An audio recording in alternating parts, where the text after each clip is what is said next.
Bagaimana yang lebih baik untuk cara berzikir menurut agama Islam Pak Ustadz? Kalau bisa wudhu dulu, tapi kalau nggak bisa wudhu langsung saja zikir. Kalau mau zikirnya pakai tasbih yang 100 itu bagus. Banyak orang pergi umroh lebih lama milih tasbih daripada bertasbih. Milih tasbihnya lama, tasbih batu, tasbih kaca, tasbih koka, tasbih zaitun. Tasbihnya beli tasbih 100 pergi umroh, pas pulang satu pun nggak ada yang disimpan, semuanya dikasih ke orang, tinggal punya dia 2, itu pun digantung di kaca spion mobil. Itu alat tasbih itu supaya tasbih kita teratur, dihitung 100 terserah, tapi saya lebih banyak bersolawat. Bersolawat. Allahumma sholli ala sayyidina Muhammad wa ala ali sayyidina Muhammad. Allahumma sholli ala sayyidina Muhammad wa ala ali sayyidina Muhammad. Allahumma sholli ala sayyidina Muhammad wa ala ali Muhammad. Mulut menyebut, hati mengingat, sikap mengagungkan. 3 caranya. Mulut menyebut, hati mengingat, sikap mengagungkan. Pejamkan mata. Kalau bisa sholat dulu, kalau pagi sholat duha, kalau malam sholat tahajud, kalau nggak ada waktu sholat sunat mutlak 2 rakaat, sholat sunat hajat. Ya Allah, tolong hajatku ini supaya tunaikan segala, mudahkan urusan dunia akhirat, tenangkan batinku. Sholat, setelah itu barulah berzikir. Baca Quran itu zikir, sholat itu zikir, tasbih itu zikir, sholawat itu zikir, istighfar itu zikir. Kalau belum datang mungkin kurang banyak, siapkan cawannya, siapkan gelasnya, Allah akan menurunkan airnya. Gelas itu hati kita, air itu adalah ketenangan dari Allah. Kalau belum datang mungkin bukan Allah tidak tunaikan janji, karena Allah maha menunaikan janji. Innaka la tukhliful mi'ad. Tapi mungkin cawan kita masih kotor, kita bersihkan hati, kita mohon kepada Allah. Orang yang berserah diri kepada Allah, Allah pasti akan menolong dia. Intan surullah, kalau kau tolong agama Allah, yansurkum. Wa may yattaqillah, siapa yang bertakwa kepada Allah, siapa yang bertakwa kepada Allah, yaj'al lahu makhraja, Allah berikan dia jalan keluar dari segala problematika masalah hidupnya. Jadi jangan pernah berhenti, jangan pernah mungkin kurang syarat, kurang khusyuk. Obat saja pun yang hebat, kalau tidak cukup syarat tidak jadi obat, malah jadi penyakit. Ini ada pil kapsul dari Jerman. Kalau dimakan, kalau dikonsumsi, kalau diobati anaknya, insya Allah sehat. Begitu dikasih, anaknya bukan sehat, malah makin sakit. Gara-gara apa? Gara-gara salah dengar. Gimana ibu kasih obatnya? Setelah saya kasih obatnya, saya masukkan ke bubur, saya suapkan ke anak saya. Rupanya kata dokter kemarin, bukan ke bubur, ke dubur. Salah pasang. Makanya dengarkan baik-baik, amalkan tulus ikhlas, Allah akan menurunkan pertolongannya, ditenangkannya hati kita sebagaimana ditenangkan hati ibu Nabi Musa, ditenangkan hati kita sebagaimana ditenangkan hati Maryam, ditenangkan hati kita sebagaimana ditenangkan hati Nabi Muhammad sallallahu alaihi. Ini pertanyaannya jauh dari European Union. Assalamualaikum warahmatullahi wabarakatuh. Waalaikumsalam. Semoga Ustadz Somad senantiasa dalam ridho Allah, amin. Pertanyaan saya terkait dengan istilah aswaja, ahlus sunnah wal jamaah. Insya Allah Pak Ustadz bisa memberikan penjelasan dari arti makna latar belakang aswaja. Apa benar apabila ditelaah bahwa aswaja memiliki garis keturunan langsung dari Rasulullah? Bagaimana kita tahu keaslian daripada ulama-ulama yang mengatakan mereka adalah habaib? Saya hadir di Hotel Crown. Ketika itu 2 tahun yang lalu datang Habib Umar bin Hafiz, hafizahullah wasaddaqahullah. Jadi di Jakarta ini ada namanya Persatuan Ahlul Bait Keturunan Nabi Muhammad sallallahu alaihi wasallam. Nama ketuanya Habib Zain Ibnu Sumaid, hafizahullah. Habib Zain Ibnu Sumaid. Dulu saya dikasih kartunya saya simpan di dompet, dompetnya tinggal pula. Nah, nanti yang ngaku-ngaku habaib dicek di sana. Kata Habib Zain bin Sumaid, kami bisa ngecek dia Habib asli atau Habib palsu dari 4 nama.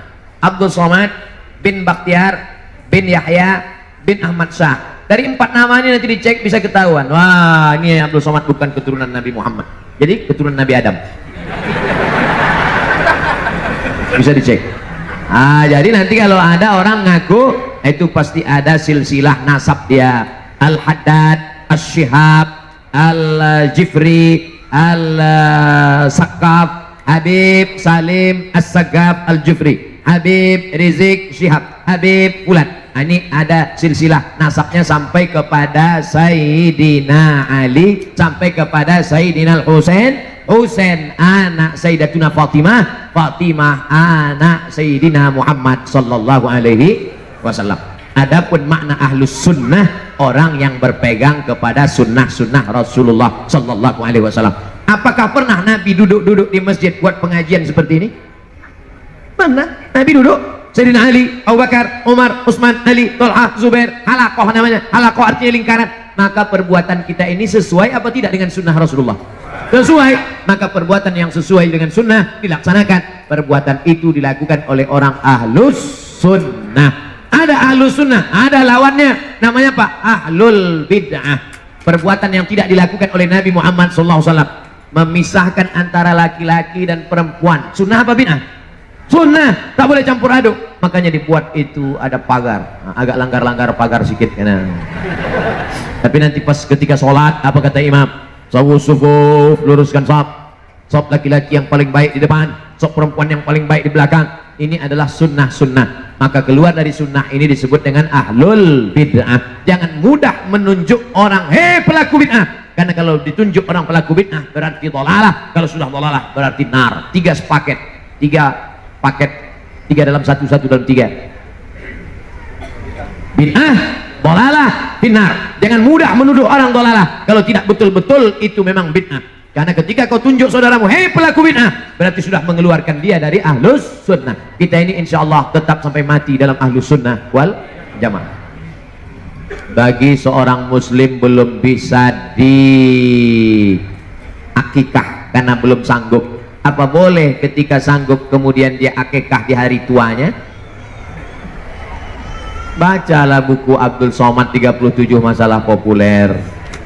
Bisa sudah saya tulis itu di dalam blog www.somadmorocco.blogspot.com. Kita tes ya. Ini enaknya kalau punya ustadz milenial. Tulis ya, www.somadmorocco, SOMADMOROCCO, tempat saya kuliah dulu, blogspot.com, enter. Dapat blognya kan? Bilang aja dapat. Itu dia blog Abdul Somad. Udah dapat? Di situ banyak tentang masalah berbagai macam masalah ada di situ. Termasuklah masalah akikah. Sudah saya tulis puluhan tahun yang lalu blog ini. Boleh akikah setelah dewasa. Yang paling afdal 7 hari lahir. 7 hari nggak ada uang, 14 hari. 14 hari nggak ada juga, 21 hari. 21 nggak ada juga. Nggak usah tengok kalender lagi. Tahun, 2 tahun, 5 tahun, 4 tahun. Ibu, bapak yang sekarang umur 40 tahun belum akikah, pulang dari sini cari kambing, www.kambing.com. Beli kambing, nanti malam buat akikah. Tapi akikah saja, jangan minta ayun pakai marhaban. Akikah saja, rambutnya nggak perlu digundul lagi. Akikah saja, nama nggak perlu diganti, payah ganti paspor. Bolehkah akikah setelah dewasa? Boleh. Lihat dalil-dalilnya udah saya tuliskan. Nah ini boleh akikah, silakan. Bapak ibu yang belum akikah, silakan akikah. Apa hukum akikah? Tidak wajib, sunnat muakkad.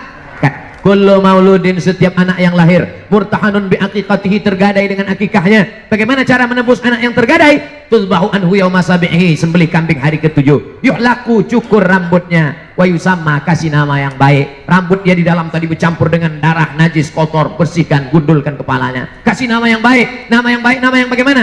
Nama yang dinisbatkan kepada Allah. Abdullah, Abdurrahman, Abdurrahim, Abdul Somad, Abdul Latif. Saya mau tanya tentang orang-orang yang pernah menerima transfusi darah. Apakah darah yang diterimanya itu dapat mempengaruhi dia terhadap sifat anak-anak yang dilahirkan sesudah itu? Menurut fatwa ulama Al-Azhar Mesir tempat saya kuliah, transfusi darah dari darah siapapun boleh selama darah manusia. Jangan darah ular sawah. Selama darah manusia, tak perlu kau tanya ini darah siapa, Islam apa tak Islam, maling apa koruptor, tak perlu. Selama darahnya sesuai, darah O, darah A, darah C. Ada darah C? Tak ada darah. Saya mau ngetes saja jamaah masih sadar apa enggak. Saya waktu pertama kali cek darah, dilobangi ujung jari, diletakkan di atas kaca, dicek. Wah, darah Ustaz Somad darah paling mahal. Darah lu apa darah segmennya? Darah, kata dokter darah Ustaz Somad ini darah paling mahal, darah AB kata dia. Saya waktu itu bangga. Wow, Ustaz, darah mahal itu payah nanti kalau donor. Yang paling bagus itu apa dokter? Darah. Oh, mudah aja kata dia. Artinya apa? Terserahlah, itu memang sudah kudrat iradat Allah Subhanahu wa taala. Asal jangan darah biru aja lah. Darah biru berarti habis kena tinju bengkak. Nah, kalau nanti Bapak Ibu sakit, ada orang donor dari Palang Merah Indonesia, tidak perlu tanya ini darah siapa, sukunya apa, agamanya apa. Yang penting dengan cara yang benar. Adapun pengaruh-pengaruh jelek negatif yang disebut berasal dari darah itu, kalau makanan itu kita makan dari jalan haram, dibeli uang haram, sepiring nasi uduk, jangan nasi uduk lah Pak Ustaz, kesukaan saya, mie ayam, jangan mie ayam lah Pak Ustaz, makanan saya, lontong sayur, sepiring lontong sayur berubah menjadi setetes darah, setetes darah berubah menjadi daging. Ayyuma lahmin, setiap daging nabata min haramin, tumbuh dari yang haram, fannaru aulabih, tempatnya api neraka jahanam. Kalau dari uang belanja diberikan makanan, maka berubah menjadi darah haram. Adapun transfusi darah maka dibolehkan oleh ulama. Kita ikut ulama, sami'na wa ata'na, fas'alu ahla dzikri, tanya ulama kalau tidak tahu, in kuntum la ta'lamun, kalau tidak tahu. Mudah-mudahan kita semuanya selamat dari yang haram-haram insyaallah. Itulah kaji kita pada kesempatan kali ini. Yang baik-baik datang dari Allah, yang tak baik dari hamba Allah yang dhaif Abdul Somad. Mari kita berdoa, mudah-mudahan kita diberikan istiqomah, diusir ke darat kegalauan, kegundahan kita. Astaghfirullahalazim, astaghfirullahalazim, astaghfirullahalazim, alladzi la ilaha illa huwal hayyul qayyum, wa atubu ilaih. Ala hadhihi niyyah, untuk niat yang baik ini ya Allah. Al-Fatihah. A'udzu billahi minasy syaithanir rajim. Bismillahirrahmanir rahim. Alhamdulillahi rabbil alamin. Arrahmanir rahim. Maliki yaumiddin. Iyyaka na'budu wa iyyaka nasta'in. Ihdinas siratal mustaqim. Siratal ladzina an'amta 'alaihim ghairil maghdubi 'alaihim waladdallin. Amin. Supaya doa kita dikabulkan Allah, berselawat, karena satu-satunya jalan menuju Allah melalui Nabi Muhammad SAW. Allahumma salli ala sayyidina Muhammad wa ala ali sayyidina Muhammad. A'udzubillahi minasyaitonir rajim. Bismillahirrahmanirrahim. Alhamdulillahi rabbil alamin. Wassalatu wassalamu ala asyrafil anbiya'i wal mursalin wa ala alihi wa sahbihi ajma'in.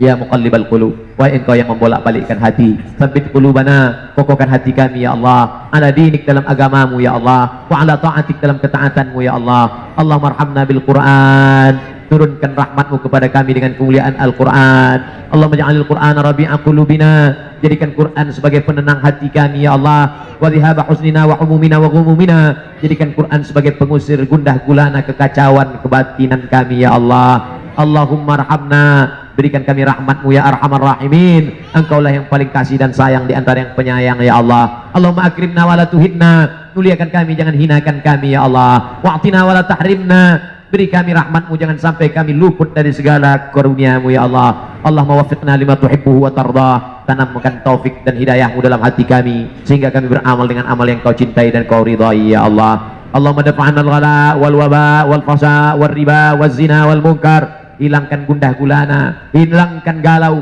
hilangkan segala kesusahan, hilangkan segala perbuatan maksiat dari kami ya Allah. Allahumma ja'al hadzal balada baladan aminan mutma'innan ya'tihi rizquhu min kulli makan. Jadikan Republik Indonesia negeri yang aman, damai, terbuka pintu rezeki dari segala penjuru ya Allah. Allahumma barik lana fi amwalina, berikan berkah pada harta kami supaya kami bisa membangun masjid, bisa berinfak, berwakaf dan bersedekah ya Allah. Allahumma barik lana fi auladina, berikan berkah pada anak-anak kami supaya anak kami menjadi anak-anak yang soleh dan salihah, min hafazil Quran wal hafizat, menjadi para penghafal Quran ya Allah. Jauhkan anak kami dari narkoba, jauhkan anak kami dari LGBT, jauhkan anak kami dari pergaulan bebas, jauhkan mereka dari segala kesengsaraan dunia dan akhirat ya Allah. Rabbana fir lana dzunubana, ampunkan dosa kami, wali abaina, ayah kami, melepuh kulitnya untuk menyekolahkan kami, wali ummahatina, emak kami yang sudah mengandung 9 bulan 10 hari, meregang nyawa melahirkan kami, tak dapat kami balas budi baiknya ya Allah. Kalau emak kami masih hidup maka panjangkan umurnya, kalau sudah meninggal dunia maka lapangkan kuburnya. Allahumma ja'al qabrahu rawdatan min riyadil jinan, jadikan kuburnya salah satu dari taman-taman surgamu ya Allah. La taj'al qabrahu hufratan min ufarin niran, jangan jadikan kuburnya salah satu dari lubang nerakamu ya Allah. Allahumma hdina, berikan kami hidayah, wahdi bina, tetangga kami, kawan kami, sahabat kami, jamaah kami, berikan mereka hidayah ya Allah. Waj'alna sababan liman ihtada, jadikan orang lain dapat hidayah melalui perantaraan lisan kami, ilmu kami, amal kami, supaya kami tetap dapat amal jariah ya Allah. Allahumma tahhir qulubana minan nifaqi wal hasadi wal kibriya, bersihkan hati kami dari hasad, dari dengki, dari busuk hati, dari dendam kesumat, dari syirik, dari nifak. Selamatkan kami dari perbuatan yang zalim. Jangan sampai kami menzalimi karyawan kami, menzalimi tetangga kami, menzalimi keluarga kami, sehingga hilang amal kami, tak dapat menjadi bekal menghadapmu nanti ya Allah. Allahumma khtim lana bi husnil khatimah wala takhtim alaina bi su'il khatimah. Allahumma ja'al akhir kalamina, jadikan akhir kalam kami inda intihi ajalnya, ketika ajal kami sampai, yang terakhir keluar dari mulut kami la ilaha illallah Muhammadur Rasulullah sallallahu alaihi wasallam. Kalimatu haqqin 'alaiha nahya, dengan itu kami hidup, wa 'alaiha namutu, dengan itu kami akan mati, wa biha nub'atsu, dengan itu nanti kami akan dibangkitkan di padang mahsyar. Allahumma ja'alna ma'al habibil mustafa, satukan kami bersama Nabi Muhammad sallallahu alaihi wasallam fi jannatikal ula, dalam surga jannatul firdaus. Allahumma hadina Rabbana atina fid dunya hasanah wa fil akhirati hasanah wa qina adzaban